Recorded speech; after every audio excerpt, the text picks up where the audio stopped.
Would you say that you're in an arc of like self-discovery and like trying to figure out who you really are? Yeah, bro. Because you just hit the grand 25. 25, I'm a quarter of the way there. So now everything is serious. Yeah. Nothing funny no more, bro. Death is on the door. Yeah, that is You true. just, gang, have to start checking your hearts and everything.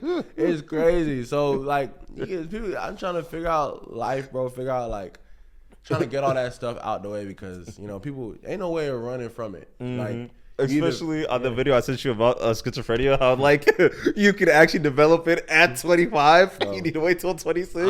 I'm literally seeing all these different means of like different things that you develop between 16 and 25 or like 25 to 40, whatever it be. The 25 to 40 ones aren't too scary. Well, you're more developed. Like, you know what I mean? You're It's the who you are. 16 through 25, 26 stuff that I'm like, okay, I can barely escape this. I'm on the way of escaping certain things. So, you know, You gotta start watching your stress, Man, because you might just get fired, and then that's when you have your like breaking point. It's like, well, fuck me. you will just become psychotic. That's You just will your just life now. lose your mind. Wow. Nah, God forbid, bro. Oh, so how are you keeping your mental health in check?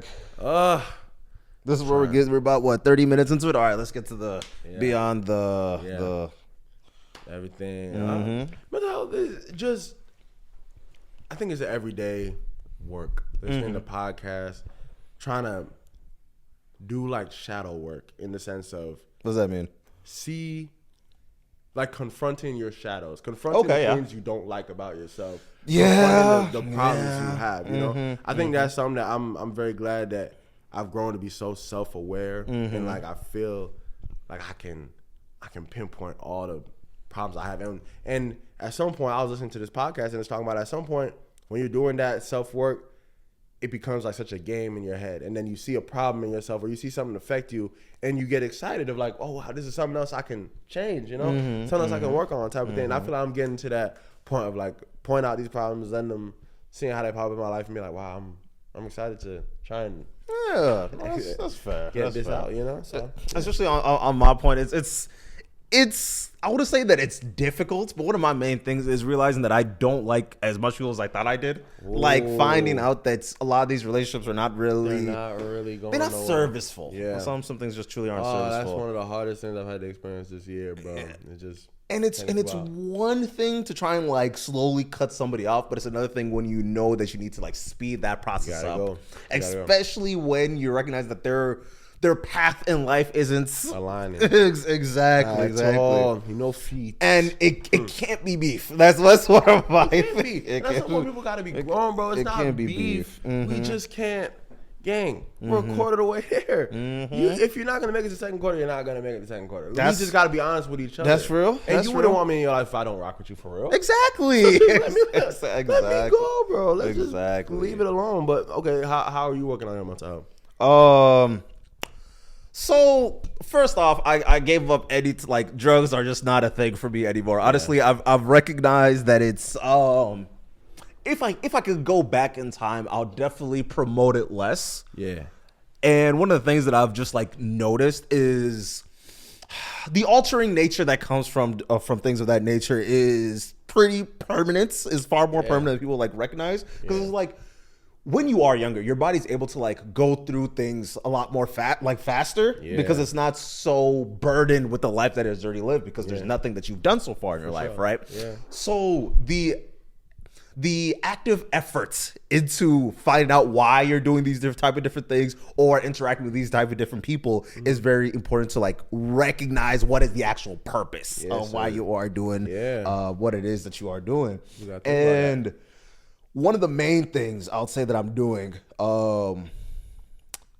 actively trying to read, because one of my things is brain health is a thing that's not really taught enough, or is not really like talked about enough to begin with, because it's like your brain is your most important muscle, because no matter how much time you go to the gym or things of that nature, your brain is still like processing things. So actively trying to like learn new languages or figure out like better movements for the body and reading and things like that is very very important. That's solid. That's solid for sure. Yeah, that's very important. Do you ever find yourself like faking a healthy lifestyle? Yeah. How so? I think faking it to myself. Yes, correct. Not to the public though. Okay. Like I think I fake it to myself, and kind of like sometimes I kind of get a default of like you just gotta fake it till you make it. Like okay, yeah, you just gotta. If you're not good, sometimes you just gotta tell yourself that you're good, and then you'll become good. But I think that's kind of suppressing stuff in a way, you know. So it's like at some point, it's like I've learned this year that it's like it's better for you to just tell yourself like I'm not okay right now. It's okay that I'm not okay right now. You know, let me just not be okay right now. I feel like men have this problem a lot. And I always talk about it when it comes to like breakups. Breakups is a great point where it shows in men and the difference with men and women in handling their emotions in that kind of way. But like I talk about it with my sister, like when a guy and a girl break up, a girl immediately is at the low. Everything hits at one time, and it's all just the world is crumbling. That's their lowest point. Is right when it happens. You feel me? Meanwhile, the guy is like, I'm okay. They take a good couple months, even year, whatever it be, of being like, I'm fine, I'm good. It don't really matter. It's fine. I'm on to the next thing. Find the next distraction right away, type of thing, and go about it that way. By the time, and then there's always a point that the flip switch because the girl has already worked through all that hard, that bottom, and now she's actually good. And at times that trigger for that guy is seeing that girl actually being good for him to realize I'm actually not okay. And now that guy is going back to square one, but now you're 4 or 5 months deep. And it's like you could have just felt what you needed to feel at that time, and you would have been over it by now. But you didn't. You suppressed it for how many times? Like it's those kind of things that I'm trying to be honest with myself. Like, bro, just feel it now. Because honestly, I think that's more so like a practice thing. Yeah. Because a lot of men don't get the chance to like actively feel that at the moment. 100%. So when it does come to recognizing that you've wasted time, it kind of like hits you in twofold because like fuck, I already wasted that time, and I have to go and like redo it. But it's like I don't want to redo it, and you end up wasting more time. Exactly. And that's just like a vicious cycle that can. It's a cycle, but end up pushing. Ain't no better time than now, bro. Just feel it now. No, feel it now because you're gonna keep looking back, and that's with anything in life. Ain't no better time than now, bro. Just get it done, bro. Because you're gonna have to do it. A lot of this shit in life, you're gonna have to. It's gonna have to come eventually. Yeah. You know, so. Yeah, I try and like make sure folks aren't focusing on like time when it does come to like doing a thing. Yeah. Because it's like if people are like giving themselves a finite amount of time to like do a thing, you'll never get the thing done. You'll never get the thing done. Because to be able to work at that type of mindset, I feel like people don't recognize how difficult and stressful that is. And some people just aren't wired to be great like that. Yeah. So you're not doing yourself any like services by putting that type of like mental strain on yourself also. Right. Yeah. It hurts you. Stress kills niggas. Yeah, no, stress every day. Stress is so weird because it's like the purpose of stress is like from our ancestors when they're like actively running from like saber-tooth tigers and things of that nature, and everything around them could actually kill you. But now it's like you get an email and you've been thinking about like said email at your job for the past like 2 days. You're killing yourself. You wouldn't ruin your weekend thinking about the meeting on Monday. You're killing yourself. Stuff that's already over. Stuff that literally has no effect on you. It never happened. The thing never happened. It never happened. Stuff that never happened.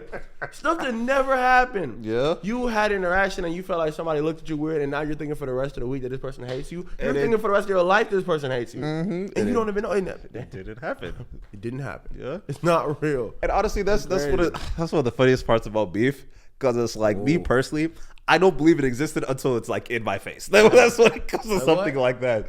Imaginary beef. I don't need to like hypothesize why you're thinking or moving the way that you're moving, especially if you have no bearing on my life in the future.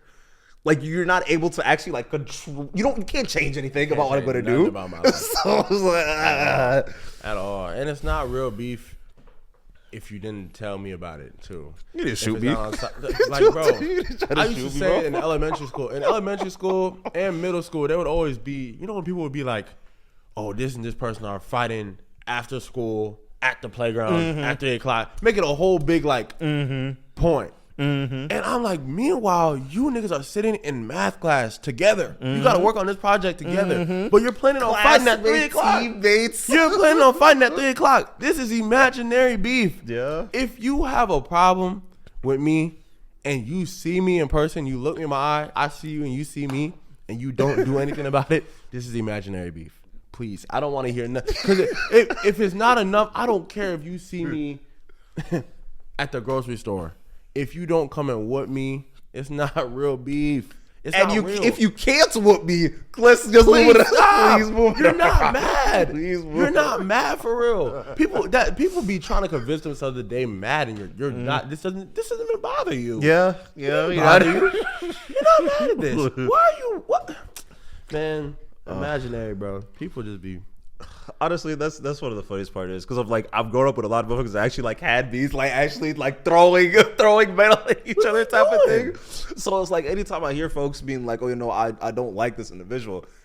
When I know people that's literally died over less, please, I don't give a damn. I cannot give a damn. I don't care. Because especially the people that is like, I know you're not going to do nothing about it. It don't even got to be physical. You ain't even going to talk to this motherfucker. You're not going to talk to him. You're not going to talk to this You are adamant on, I don't like this person. I don't rock with this, and this, whatever it be. You will literally not change nothing. They will still be sitting next to you at that next event, whatever it be, because you won't change nothing. You're not going to tell grown-ass man or woman won't change nothing. You are too afraid to let somebody know that you're even beefing with them. That's not beef. That's not beef, bro. People, just stop beef altogether, bro. Honestly, no reason to have nothing is deep. Kumbaya at this point. Have you ever had beef? Man, I ain't never beef with nobody. I beef with nobody. I can't say who been beef with me. It's not real beef.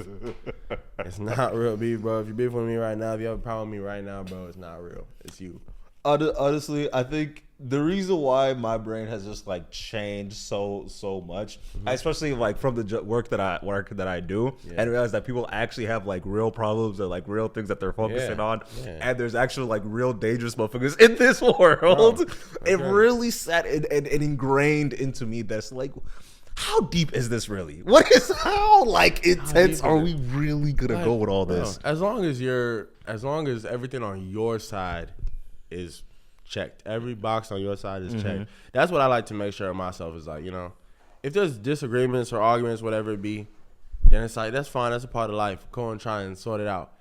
If I try and outreach my hand or I say, I'm sorry for whatever I've done or whatever it be, and you still have a problem with me after that, that is your beef. This is not, we are not beefing. You are beefing. That is your problem. And I can sleep very fine and peacefully at night knowing that you're beefing with me. That's no problem. I have no problem with you. I want the best for you.